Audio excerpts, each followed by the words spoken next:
El psicoanálisis de niños, por Melanie Klein. 4. Parte 1. Técnica del análisis del niño. 1. Fundamentos psicológicos del análisis del niño.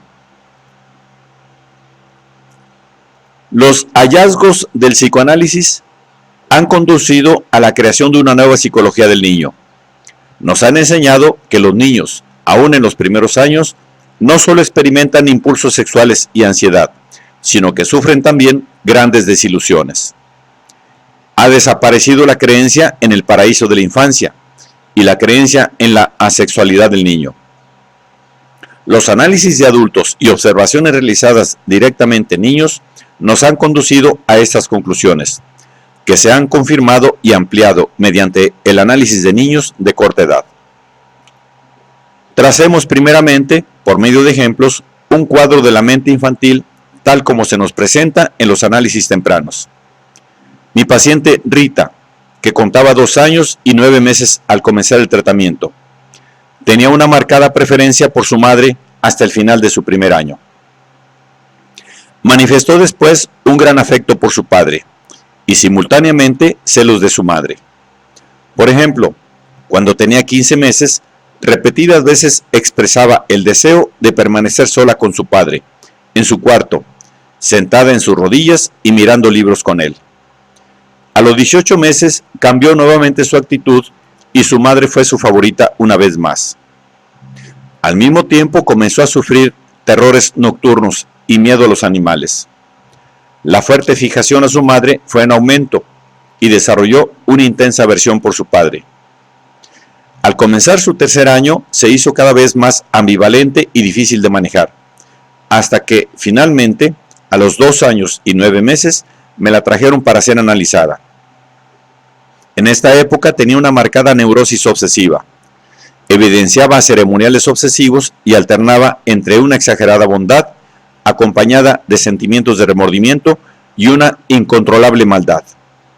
Tenía crisis de paratimia, que presentaba todos los síntomas de depresión melancólica.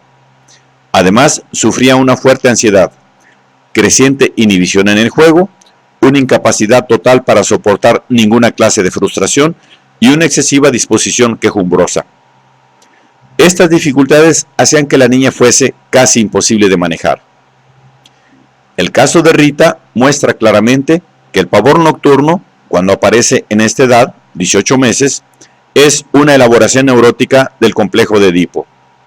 Sus crisis de ansiedad y rabia, que resultaron de ser una repetición de sus terrores nocturnos, así como sus otras dificultades, estaban íntimamente ligadas a fuertes sentimientos de culpa surgidos de ese temprano conflicto.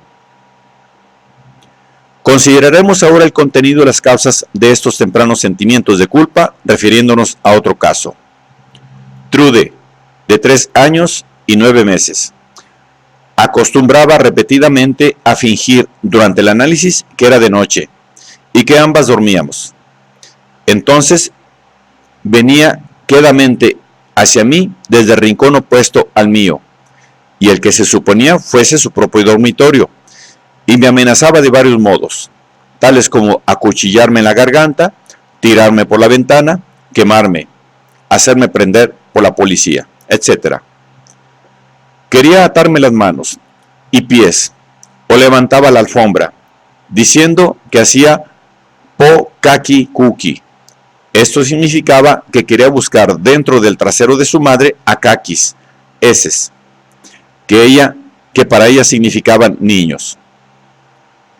En otra ocasión quiso pegarme en el estómago, diciendo que sacaría mis aas, heces, y me haría pobre.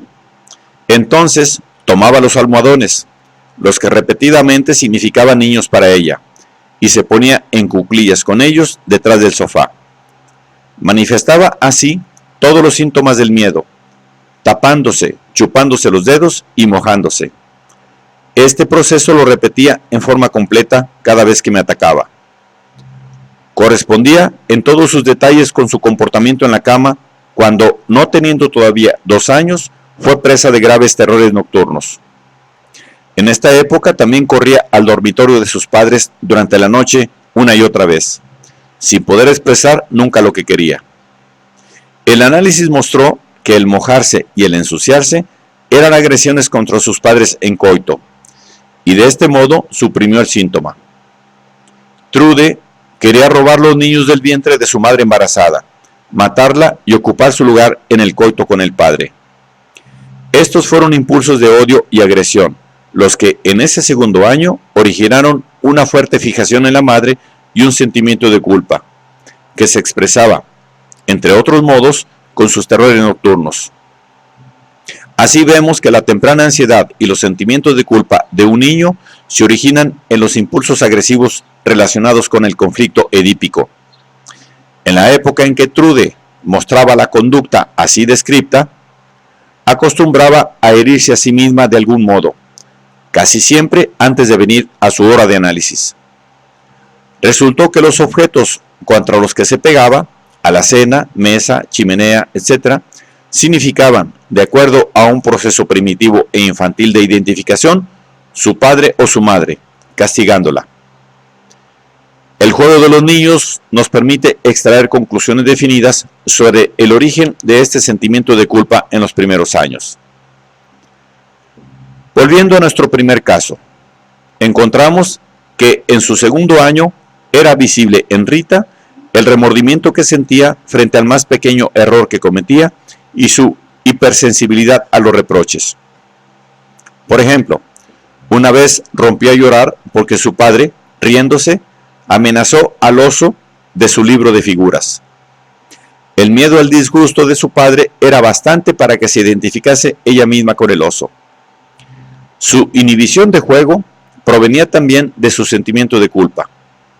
Cuando tenía 2 años y 3 meses, solía jugar con su muñeca, un juego que le proporcionaba muy poco placer, diciendo repetidas veces que ella no era su madre. El análisis mostró, entre otras cosas, que el bebé de juguete representaba para ella el hermano que deseó robar del vientre de la madre embarazada, y esto no le daba derecho a representar el papel de madre. Esta prohibición, sin embargo, no se originaba en la madre real, sino en otra introyectada por ella y que la trataba con una severidad y crueldad que la verdadera madre nunca había usado. Otro síntoma que se desarrolló en Rita a los 2 años fue de carácter obsesivo y consistía en un largo ritual antes de dormir. El punto principal de este era que tenía que estar bien arrebujada con la ropa de cama, porque si no, el ratón o Butzen entraría por la ventana y le sacaría su Butzen de un mordisco. Su muñeca también debía estar arropada, y este doble ceremonial se hacía cada vez más elaborado y duraba más tiempo, y se ejecutaba con todos los signos de esa actitud compulsiva que ocupaba totalmente su mente. En una ocasión, durante una sesión de análisis, puso el elefante al lado de la cama de su muñeca para evitar que ésta se levantara y fuera al cuarto de sus padres, y les hiciera algo o les sacara algo a ellos. El elefante, imagen de su padre, había tomado el papel de sus padres introyectados, cuya influencia prohibitiva había sentido desde que, entre la edad de 1 año y 3 meses y los 2 años, deseó ocupar el lugar de su madre junto al padre, robarle los niños de su interior y dañar y castrar a ambos padres. El significado del ceremonial se hizo entonces claro. El estar arropado en la cama le impedía levantarse y ejecutar los deseos agresivos contra sus padres. Sin embargo, desde que ella esperaba ser castigada por aquellos deseos mediante un ataque similar sobre ella hecho por sus padres, el arrebujarse servía también de defensa contra tales ataques. Las agresiones iban a ser realizadas, por ejemplo, por el Butzen, el pene de su padre, el cual dañaría los genitales de la niña y le arrancaría su propio Butzen de un mordisco como castigo a su deseo de castrar al padre. En estos juegos solía castigar a su muñeca y luego dar curso a una crisis de rabia y miedo, demostrando así que ella misma realizaba los 2 papeles, el de la autoridad que inflige castigo y el del niño castigado. Es evidente, también, que esta ansiedad era causada no solamente por los padres verdaderos, sino también, y más especialmente, por la excesivamente severa imagen introyectada de sus padres. Esto corresponde a lo que llamamos superyo en los adultos. Los signos típicos del complejo de Edipo, los cuales están más pronunciados cuando éste ha alcanzado su fuerza máxima y preceden inmediatamente a su declinación, son solo el estadio final de un proceso que se ha estado realizando durante años. Los análisis tempranos muestran que el complejo de Edipo se hace presente en la segunda mitad del primer año de vida y que al mismo tiempo el niño comienza a modificarlo y a construir su superyo. Aceptando que niños aún de muy corta edad viven bajo el peso de sentimientos de culpa, tenemos por lo menos una buena manera de enfocar su análisis, aunque parezcan faltar muchas condiciones que favorezcan el éxito de este. La relación con la realidad es débil.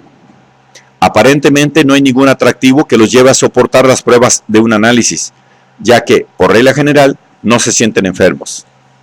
Y finalmente, y lo más importante, todavía no pueden ofrecer en grado suficiente aquellas asociaciones verbales que son el instrumento fundamental en el tratamiento analítico de adultos. Comencemos con esta última objeción. Fueron justamente las diferencias entre la mente infantil y la del adulto las que me revelaron, desde el principio, el modo de llegar a las asociaciones del niño y comprender su inconsciente. Estas características especiales de la psicología infantil han suministrado las bases de la técnica del análisis del juego que he elaborado. El niño expresa sus fantasías, sus deseos y experiencias de un modo simbólico por medio de juguetes y juegos. Al hacerlo, utiliza los mismos medios de expresión arcaicos, filogenéticos, el mismo lenguaje que nos es familiar en los sueños, y solo comprenderemos totalmente este lenguaje si nos acercamos a él como Freud nos ha enseñado a acercarnos al lenguaje de los sueños. El simbolismo es solo una parte de dicho lenguaje. Si deseamos comprender correctamente el juego del niño en relación con su conducta total durante la hora del análisis, debemos no solo desentrañar el significado de cada símbolo separadamente, por claros que ellos sean, sino tener en cuenta todos los mecanismos y formas de representación usados en el trabajo onírico, sin perder de vista jamás la relación de cada factor con la situación actual, con la situación total. El análisis de niños muestra repetidamente los diferentes significados que pueden tener un simple juguete o un fragmento de juego, y solo comprendemos su significado si conocemos su conexión adicional y la situación analítica global en la que se ha producido. La muñeca de Rita, por ejemplo, representará a veces un pene, a veces un niño que ella ha robado a su madre, y a veces la representará a ella misma. Solo se obtendrá un resultado analítico completo si tomamos estos elementos de juego en su verdadera conexión con los sentimientos de culpa del niño, interpretándolos hasta en su menor detalle. El caleidoscópico cuadro, a menudo sin sentido, que muestra el niño durante una hora de análisis, esto es, el contenido de sus juegos, el modo como juega, los medios que utiliza, porque a menudo asignará a sus juguetes o a él mismo diferentes papeles, y los motivos que se ocultan tras un cambio de juego. El por qué no jugará más con agua y cortará papel o dibujará. Todos estos hechos siguen un plan, cuyo significado captaremos si los interpretamos como se interpretan los sueños. Muy a menudo los niños expresan en sus juegos lo mismo que acaban de contarnos en un sueño, y nos darán asociaciones del sueño en el juego consecutivo, porque el juego es el mejor medio de expresión del niño. Empleando la técnica de juego, vemos pronto que el niño proporciona tantas asociaciones a los elementos separados de su juego como los adultos a los elementos separados de sus sueños. Cada uno de estos elementos del juego son indicación para el observador experimentado, ya que jugando el niño habla y dice toda clase de cosas que tienen el valor de asociaciones genuinas. Es asombroso cómo las interpretaciones son fácilmente aceptadas por el niño, y a veces con marcado placer. El razón de esto reside, sin duda, en el hecho de que la relación entre los estratos inconscientes y conscientes de su mente es aún comparativamente accesible, y, de tal modo, el camino de regreso al inconsciente es más fácil de encontrar. Los efectos de la interpretación son a menudo rápidos, aun cuando a veces no parecen haberse hecho conscientes. Estos efectos se manifiestan en la forma en que el niño reanuda un juego interrumpido a consecuencia de una inhibición y lo cambia o amplía, evidenciando estratos más profundos de su mente. Y como la ansiedad ha quedado en este modo resuelta y el placer del juego restaurado, la relación analítica también se afianza nuevamente. La interpretación aumenta el placer del niño en el juego, haciendo innecesario el gasto de energía que tenía que hacer con el objeto de mantener la represión. Por otra parte, a veces chocamos con resistencias difíciles de vencer. Esto, por lo general, significa que nos estamos enfrentando con ansiedad y sentimiento de culpa del niño, que pertenecen a capas más profundas de su mente. Las formas arcaicas y simbólicas de representación empleadas por el niño están asociadas a otro mecanismo primitivo. En sus juegos actúa en lugar de hablar. La acción, que es más primitiva que el pensamiento o la palabra, constituye la parte más importante de su conducta. En su Historia de una neurosis infantil, Freud dice: el análisis de un niño neurótico parecerá más digno de confianza, pero no puede ser muy rico en material. Demasiadas palabras y pensamientos deben ser prestados al niño, y aún así los más profundos estratos en su mente pueden resultar impenetrables a la conciencia. Si nos acercamos al niño con la técnica de análisis del adulto, es casi seguro que no penetraremos en los niveles más profundos. Y sin embargo, el éxito y el valor en el análisis de niños, como en el de adultos, dependen de que lo consigamos. Pero si consideramos las diferencias que existen entre la psicología del niño y la del adulto, el hecho de que su inconsciente está en más estrecho contacto con lo consciente y que sus impulsos primitivos trabajan paralelamente a procesos mentales sumamente complicados, y si podemos captar correctamente los modos de pensamiento y expresión característicos del niño, entonces desaparecerán los inconvenientes y desventajas, y encontraremos que podemos esperar que el análisis del niño llegue a ser tan profundo y extensivo como el del adulto, y en realidad aún más, porque el niño puede recobrar y mostrarnos de un modo directo ciertas experiencias y fijaciones que el adulto puede a menudo solo producir como reconstrucciones. En mi comunicación leída en el Congreso de Salzburgo en 1924, dije que detrás de toda forma de actividad de juego yace un proceso de descarga de fantasías de masturbación, operando en la forma de un continuo impulso a jugar. Y este proceso, que actúa como una compulsión de repetición, constituye el mecanismo fundamental del juego infantil y de todas las sublimaciones subsiguientes, y que las inhibiciones en el juego y en el trabajo surgen de una represión fuerte e indebida de aquellas fantasías, y con ellas de toda la vida imaginativa del niño. Las experiencias sexuales del niño están enlazadas con sus fantasías masturbatorias, y por medio del juego logran representación y abre acción. En estas repetidas experiencias, el primer plano y el fundamental en los análisis tempranos lo ocupa la representación de la escena primaria. Por regla general, es sólo después de haber realizado una buena parte del análisis y después que la escena primaria y las tendencias genitales del niño han sido, en cierto modo, puestas al descubierto, que llegamos a las representaciones de sus experiencias y fantasías pregenitales. Por ejemplo, Ruth, de 4 años y 3 meses, había sido, cuando lactante, insuficientemente alimentada por su madre. No tenía bastante leche. En sus juegos conmigo solía llamar a la canilla del agua, canilla de la leche. Cuando el agua se iba por los agujeros de la pileta, ella decía que la leche iba a las bocas. Pero que les llegaba muy poca cantidad. Mostraba sus deseos orales insatisfechos en numerosos juegos e imaginaciones y en toda su actitud mental. Decía, por ejemplo, que era pobre, que solo tenía un tapado, que no le daban bastante alimento, etc. Todo lo cual era absolutamente falso.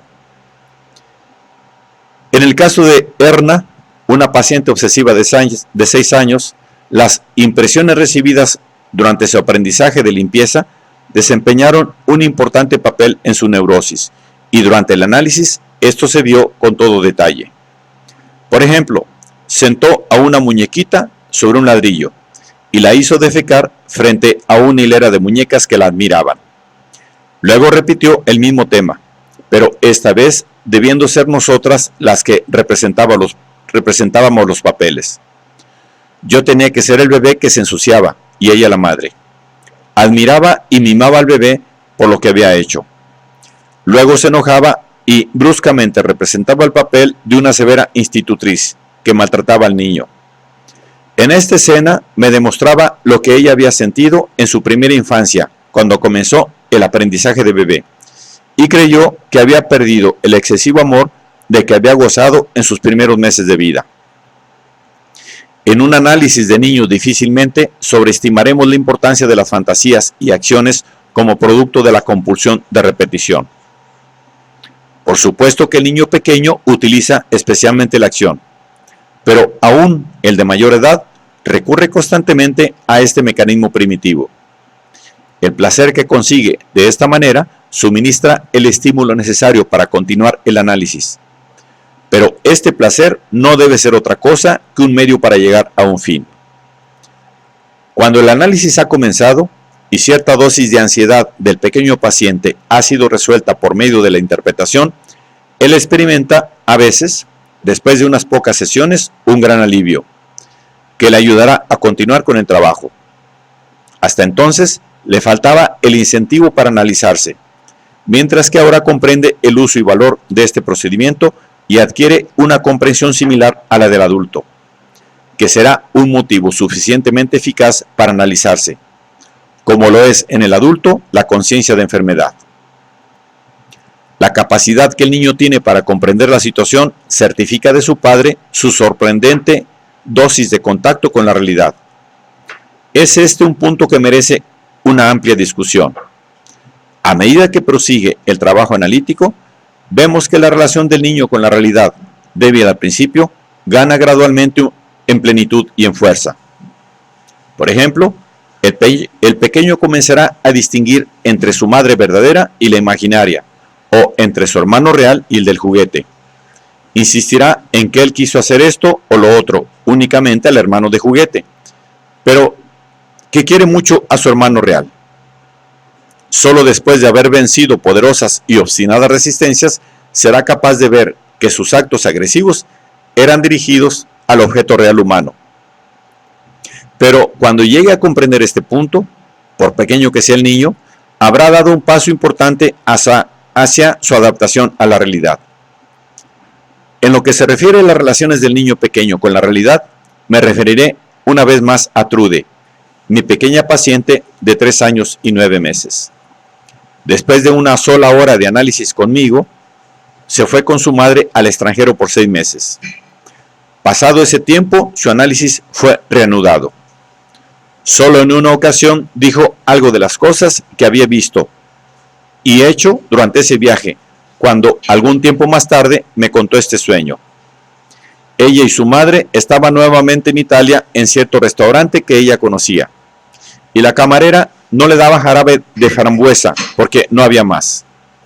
La interpretación de este sueño mostró, entre otras cosas, que no había superado el desagrado que le causó la privación del pecho de su madre, así como su envidia de su hermana menor. Mientras me refería a todos los acontecimientos diarios, aparentemente sin importancia, y repetidas veces aludía a pequeños detalles de su primera hora de análisis, que había ocurrido 6 meses antes, del único modo que ella mostró el más pequeño interés por su viaje fue en esta alusión, surgida en su situación analítica a la frustración que había sufrido en su infancia. Los niños neuróticos No pueden tolerar bien la realidad debido a su incapacidad de aceptar frustraciones. Buscan protegerse de la realidad, negándola. Pero lo más importante y decisivo para su futura adaptabilidad a la realidad es la mayor o menor facilidad con que toleran estas frustraciones surgidas de la situación edípica. Aún en los niños pequeños, un rechazo excesivo de la realidad, a menudo disfrazado bajo una aparente forma de docilidad y adaptabilidad, constituye un indicio de neurosis que difiere solo en su forma de expresión de la fuga neurótica del adulto frente a la realidad. Por esta razón, uno de los resultados de los análisis tempranos es capacitar al niño para adaptarse a la realidad. Si esto se logra, disminuirán las dificultades educativas, porque será capaz de tolerar las frustraciones impuestas por la realidad. Creo haber mostrado que en el análisis de los niños, el enfoque debe ser algo distinto del que corresponde al análisis de adultos. Tomamos el camino más corto posible, a través del yo. Nos dirigimos en primera instancia al inconsciente del niño, y de aquí, gradualmente, nos ponemos también en contacto con su yo. El análisis ayuda mucho a fortificar el yo, hasta ahora débil, del niño, y ayuda a su desarrollo, aliviando el peso excesivo de su superyo, que presiona sobre él más severamente que sobre el yo del adulto. Yo he hablado del rápido efecto. Ya he hablado del rápido efecto de la interpretación en el niño, efecto que se manifiesta de diferentes modos: la expansión de sus juegos, el afianzamiento de la transferencia, la disminución de la ansiedad, etc. Sin embargo, durante algún tiempo no parece elaborar conscientemente tales interpretaciones. He encontrado que este trabajo se realiza más tarde en conexión con el desarrollo de su yo y el aumento de su adaptación a la realidad. El proceso de esclarecimiento sexual sigue el mismo curso. Durante mucho tiempo, el análisis suministra solo material relacionado con las teorías sexuales y fantasías de nacimiento. Solo ofrece conocimientos gradualmente al remover las resistencias inconscientes que luchan contra él. Por eso, el total esclarecimiento sexual, así como la total adaptación a la realidad, es uno de los resultados de un análisis terminado. Sin esto, no puede decirse que un análisis ha terminado con éxito. De la misma manera que el modo de expresión es diferente en el niño, también es diferente la situación analítica global. Y sin embargo, para ambos, niño y adulto, los principios fundamentales del análisis son los mismos: interpretación cerrada, constante resolución de las resistencias, permanente referencia de la transferencia a las situaciones primeras, ya sea esta positiva o negativa. Todo esto crea y mantiene una correcta situación analítica en el niño, no menos que en el adulto. Una condición necesaria para llegar a estos resultados es el abstenerse de toda influencia educacional, tanto cuanto en los análisis de adultos. Se debe trabajar con su transferencia igual que en el análisis de adultos. Entonces se verá que los síntomas y dificultades del niño son llevados a la situación analítica del mismo modo. Sus síntomas anteriores a las dificultades o travesuras que les corresponden resurgirán nuevamente. Por ejemplo, comenzará nuevamente a mojarse en la cama, o en ciertas situaciones que repiten alguna anterior, comenzará a hablar como un niño de 1 o 2 años, aunque en ese momento tenga 3 o 4. Viendo que los niños toman y asimilan los nuevos conocimientos de una manera inconsciente en la mayor parte, no se les exigirá, por esta razón, que cambien inmediatamente su punto de vista en relación con sus padres. Este cambio, al principio, será más bien un cambio de sentimientos. Según mi experiencia, el conocimiento dado de este modo gradual ha sido siempre un gran alivio para el niño y ha mejorado mucho las relaciones con sus padres, de modo que se hace más adaptable socialmente y más fácil de educar. Habiendo moderado las exigencias de su superyo por medio del análisis, su yo, ahora menos reprimido, ahora menos oprimido y por consiguiente más fuerte, es capaz de llevarlas a la práctica con más facilidad. Cuando el análisis continúa, los niños se hacen capaces de sustituir procesos de represión por un rechazo crítico. Esto se ve con especial claridad en los estadios posteriores del análisis, cuando se alejan tanto de los impulsos sádicos que anteriormente le dominaban y a cuya interpretación se opusieron con la mayor resistencia, que finalmente hasta pueden reírse o bromear sobre la idea de que quisieron comer a su mamita o cortarla en pedacitos. La disminución del sentimiento de culpa que acompaña estos cambios permite también que se sublimen los deseos sádicos que anteriormente fueron reprimidos por completo. Esto surge al desaparecer las inhibiciones de juego y de trabajo, y en la aparición de un número de actividades e intereses nuevos. En este capítulo he tomado como punto de partida mi técnica del análisis temprano, porque es el sostén de los métodos analíticos que he adoptado para los niños de todas las edades. He encontrado necesario usar la misma técnica en los niños mayores, ya que las características mentales de los niños pequeños a menudo persisten con bastante vigor en los mayores. Por otro lado, claro está que el yo del niño mayor está más completamente desarrollado, de modo que la técnica tiene que sufrir ciertas modificaciones cuando sea aplicada a niños en periodo de latencia o en la pubertad. Este tema será tratado más adelante con especial atención, de modo que no me detendré sobre él aquí. La técnica modificada se aproximará más al análisis temprano o al análisis de adultos, según la edad del niño y el carácter especial del caso. En términos generales, me guío en la elección del método analítico para todos los periodos de la infancia, por las siguientes consideraciones principales.